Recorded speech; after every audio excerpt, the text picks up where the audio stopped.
A lot has been covered this morning. I just want to go back on a couple of items. Firstly, just to say, so you're clear when you're leaving here, is that most of us would not agree with bilateral arrangement or negotiations with Britain.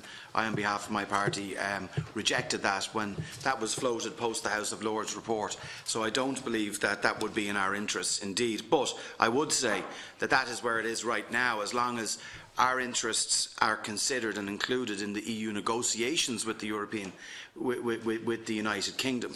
It stands up until then. If we were to feel that our views and concerns were not being dealt with by way of that, then of course we would reserve the right. I know it's outside, but I want to be very clear on that. I agree with your position as well, is that everyone will enter into these negotiations. They will look for advantages as they start, and so they should. The British will try to look after the best interests of their people. We want to look after the best interests of our people, north and south, and I'll return to that. And most importantly, the future of the European Union itself. I would be somewhat more confident than some members. Sometimes it's good to be in the middle of the Atlantic as well, whilst being part of Europe. But I think our relationship with Britain as a country, we're Britain's 5th biggest market as well. And I think we've got to be confident about that as well, is that we're going to continue to trade with Britain. The European Union will, Ireland will, but it's about how we can get to that stage. And that's why I wanted to ask you, particularly in relation to the MEP Hayes raised it earlier on, but with Britain exiting the customs union, Commissioner Michel Barnier gave a view that there would be some transitional arrangements. I agree with him. But then Commissioner Moscovici said no, nothing would happen until after 2 years.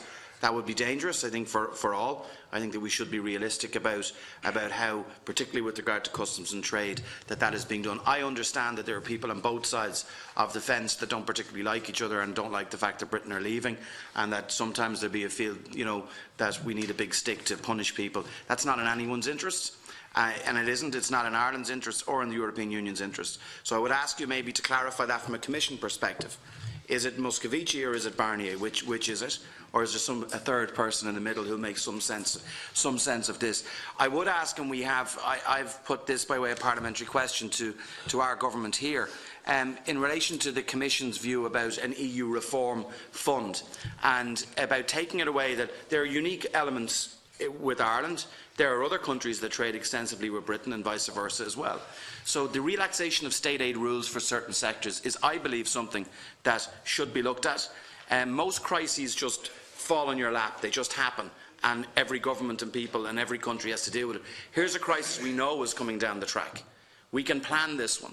Okay? And I think we should be able to plan already, particularly in relation to looking at the sectors that require our support, both in Ireland and both in the European Union. We know when the Article 50 letter goes in that there will be difficulties over the next couple of years. I just don't sense that preparation is there, and I don't believe it's okay just to say, well, look, we've got to wait to see what the British are looking for. That's true in one element. But I know, and you know, I'm sure, that Britain as well are supporting their indigenous industries. We've seen it also with export industries from outside the European Union.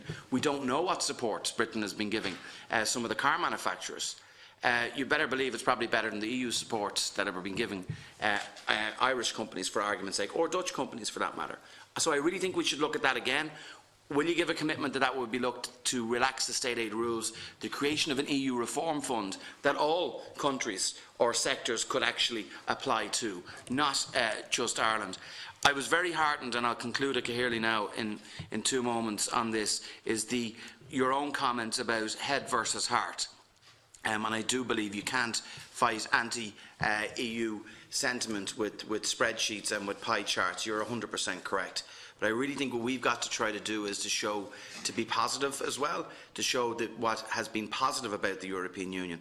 For too long, all the negative elements are, and it's right, people are critical, don't get me wrong, but I really think when you look at, from a political perspective, Brexit happens, a couple of weeks later, Apple judgment from the Commission.